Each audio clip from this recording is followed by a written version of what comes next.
Hello, friends, and welcome back to r/IDontWorkHereLady. And today we have 3 stories about people who overwhelmingly want your manager. And the first story: how dare you let a drunk serve me? Bit of a backstory here about me so you get an idea of my mindset. I'm a bartender on weekends and a university student on weekdays. I worked retail for 6 years and often go on autopilot when tired. I once thanked my fiancée for shopping with us after she cooked dinner. Also, if you've never paid close attention to a longtime bartender before, we're pretty good at what we do and like to show off when mixing. My uniform is a long white shirt, bleachable, a blue vest, not bleachable, and black slacks. Not the most comfortable uniform, so I often bring a t-shirt and boardies to change into afterwards. That's me in a nutshell. So one Saturday afternoon, it's packed. Absolutely bonkers because of the AFL match. I don't remember who was playing. The beer's flowing, the cheers are merry, and the roars are loud. Being the spirit mixer, or more correctly, the one who spends the most time around the rack of spirits, I'm mixing a whole bunch of rums for a party of 10. I yank the next bottle of rum off the shelf, tossing the empty at the recycle bin, and spin the top off. Not the smartest thing I've ever done in a 6-hour shift, as I proceed to spill about 5 shots worth of Bundy rum on the hem of my shirt as well as my pants. I sigh but shrug. Spilled alcohol is par for the course on a busy day, and my manager knows I'll write it off. I finish off my shift and silently thank past me for packing a change of clothes. Well, the t-shirt at least. Fantastic. The t-shirt I packed was a deep blue with a decal of the front of a winged fox that read, "I do not give a fig." A flying fox. Shout to the artist Fablefire. Look them up.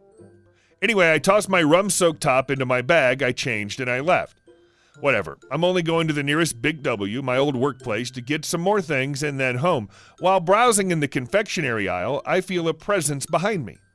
Thinking it's someone trying to see what's past me, I mutter an apology and step sideways, tiredly weighing up whether I buy the discounted cherry ripe bag or the block of Black Forest. While I grab the block of chocolate, the person behind me coughs in an excuse me manner. Me: "Sorry, mate." I step further aside and I put the block back and grab the bag instead. Cherry ripe's better anyway. I feel a tap on my shoulder and turn around to see a walking nest of bleached hair and sunglasses that could make a fly jealous. Karen. I knew immediately. Karen: "Excuse me?" There was more nasal in that voice than an ENT's clinic. "Can you help me?" At this point, I'm almost on autopilot, and the presence of this Karen flips the switch. Me: "Yes, ma'am?" She scoffs as if I've just picked my nose. Karen: "You shouldn't use such a tone with a customer. Where are your light bulbs?" Obviously not in the lolly aisle, I think to myself. Me: "I don't know. Electrical? That way, I think?" I gesture in the general direction of homewares and electrical goods. Karen's hands shoot to her hips, tapping her foot. I stand there like a numpty, wondering what on earth she's doing. Kay: "Well, aren't you going to take me there?" Me: "No." She throws her hands in the air. "Well, I never. The service here is terrible." She leaned in to jab a finger at me. I instinctively rock backwards. "You need to take me there." Me, finally suppressing 6 years of customer service. "Lady, I don't." Karen: "I don't care what excuse you have. You." She stops and I notice her nostrils flare. "You're not slow. You're drunk. How dare you? Where's your manager?" Me: "Lady." Karen: "No, shut up, you drunk R-word." All this yelling brought an actual employee over. Let's call him Slim. Slim: "What's going on?" Karen: "How can you let an employee be drunk here? Are you the manager?" Slim: "No, ma'am, but he's..." Karen: "I only want to speak to the manager now." Slim turns on his heel and smartly walked over to the PA, called our floor manager to confectionery. He wimps out and stays at the registers while my old manager wanders over. Manager: "How can I..." Karen: "Fire this drunk piece of crap." The manager looked at me, my Flying Fox t-shirt, my rum-smelling slacks, and my blank expression. She was used to seeing that after I finished work. Manager: "Miss, he hasn't worked here for years." Karen: "Yes, he does. Look at him." She jabbed me in the chest, and I stumbled backwards slightly, knocked some Kinder Surprises off the shelf. "You're just protecting his drunk butt." Manager: "Ma'am, you need to calm down." Karen: "I won't until you fire this crap stain. How dare you let a drunk serve me? Look at him." It seems she actually took the time to look at my outfit this time. Not the blue pinstripe business shirt the manager's wearing, but a shirt that's borderline offensive and yet cute at the same time. Her face flushed pink, and she flicks her hair in annoyance. Karen, excuse me, I'm late for an appointment. At 6 in the afternoon?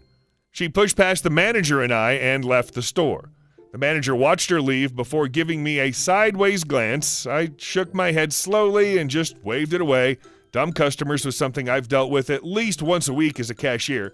I buy my cherry ripes and drive home to play WOW.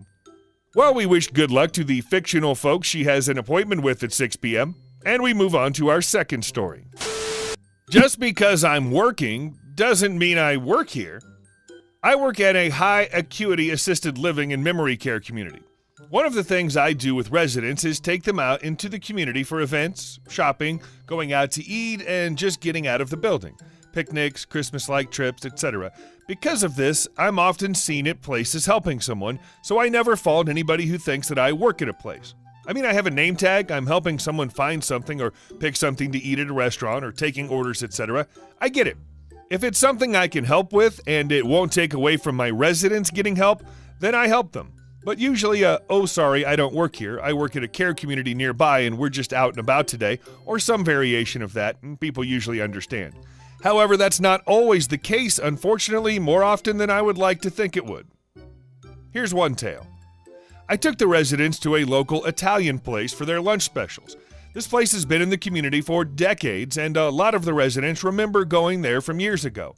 Plus, they have good lunch deals and good food.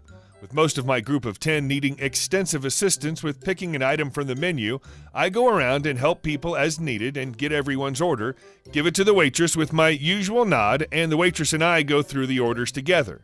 The waitress today was someone who has had us before several times, so we joke a bit, go through the orders, and she checks on refills before going to put our orders in. There's a four-top next to us that she's been taking care of as well, but we're the only two groups in their front section, and I think that confused the couple of people at the four-top.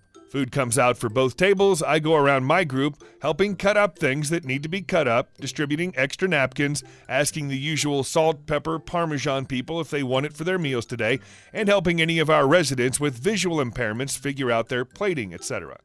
The waitress checks in with both tables, but I'm honestly not paying that much attention to them as I'm keeping an eye on my residents. Brought a few residents to the restroom. As I was bringing the last resident back from the restroom, I walked up to one of the ladies at the foretop arguing with the manager. AL will be angry lady, M will be manager, me will be me. AL, there she is. She's the one playing favorites. Manager, oh, her? She doesn't work here. AL, bullcrap. She's been taking orders from that table and helping out with their every need, completely ignoring our table. The only reason we got any service was because of that nice lady. Pointed to the waitress, who took time away from her other tables to check on us. I demand you do something about this. She shouldn't play favorites to tables, and she was so obvious about it, she hardly even looked at us at all. Me, oh, I'm sorry for any confusion. I don't work here. I work at an assisted live. AL, stop lying, you judgmental B-word. At that line, my entire table got very angry and started shouting at the lady. Hey, don't you dare talk to her like that. You're the B-word. You're the B-word. How dare you? She's such a nice woman. Don't talk about her like that. I started trying to calm down my table, at the very least, trying to get their attention away from the lady. The manager was still talking to the woman. I missed parts of it as I was trying to calm down my group. I did hear, Manager, I'm so sorry for any confusion, but she really does not work here. She helps them. AL, stop standing up for poor behavior. I used to love the service here, but now I see how some people are treated. Now I know I was just looked down on and disrespected. Manager, ma'am, if you allow me to finish, I would be more than happy to explain the misunderstanding.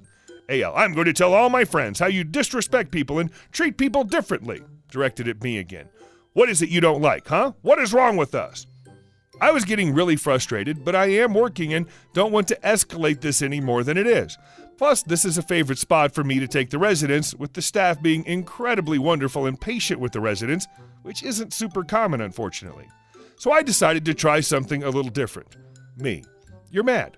I'd be angry too if I felt like I was being ignored and treated differently. AL, darn right, and you were completely ignoring us. I'm sorry, I didn't say anything to you. You see, when I'm out with my residents, I tend to get so focused on them and their needs, I could have said hello to you. AL, that's right. Wait, your residents? Her face went from anger to confusion back to grumpy. Why do you call customers residents? Using the air quotes when she said residents. Me. Oh, well, we're from a community down the road and here for lunch. We tend to call the people who live there residents. Man at the table. Honey, I don't think she works here. AL looked at me. You don't work here? Me? No, I work at community name. The lady looked around the room at everyone for a minute. Well then, why didn't anyone say that? Come on, let's go. Her table finally made their way out. A good half of my table glared at her on their way out the door. Both the manager and waitress apologized, but no apology was needed. It wasn't their fault. The entire ride home, the ones that remembered the event kept saying how mean she was and that they were so happy I helped them out, which led the ones who didn't remember the event to ask what happened. Them repeating it and then the others saying similar things like before, as well as how rude and what was wrong with her. And our last story today. No, I am not his manager. I'm the security guard. A short but sweet incident happened while at work. I normally arrive and park in the customer parking at work and walk in wearing my security uniform. Gray business shirt, logo, security in large letters on the back. As I walk in, I see the manager dealing with a small group of patrons. EP, patron, M, me. EP walks up to me and begins. Your staff member here needs to be punished. He's racist and refusing to serve us. EP has a slurred voice, and none of her party appear to be sober. Me. All right, hold on. So I go talk to the manager. Refusal of service, offensive behavior, etc., etc., etc. I walk back to EP. Well? Me. Well, I am a security guard. It says on my shirt. He's the manager of this establishment. He refused you service under the Alcohol Act, and I'm going to ask you to leave. Refusal to leave will result in a police attendance and a $5,462 fine. EP.